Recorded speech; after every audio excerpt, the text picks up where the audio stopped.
দর্শক, করাইল বস্তি এলাকায় আছেন সহকর্মী মাইনুদ্দিন রিপন। সরাসরি যুক্ত হচ্ছি তার সাথে।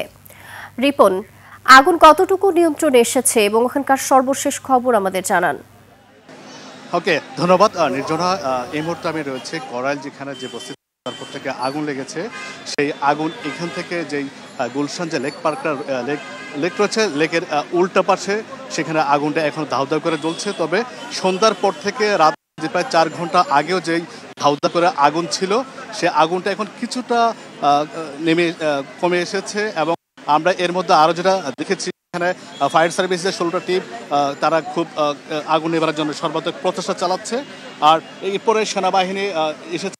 রাস্তার যে মানুষ এখানে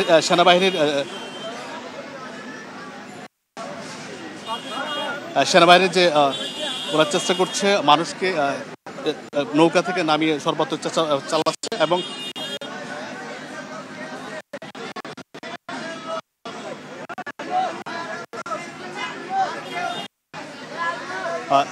এই মুহূর্তে আগুন অনেকটাই কমে এসেছে এবং সেনাবাহিনী তার সর্বাত্মক চেষ্টা চালাচ্ছে। ফায়ার সার্ভিসের লোক এখানে কাজ করছেন। পাশাপাশি রেড কিডস একটা কয়েকটা টিম এসেছে, যারা এখানে যারা আহত হয়েছে তাদেরকে সেবা শুশ্রূষা করার চেষ্টা করছে। এবং এখানে যারা তাদের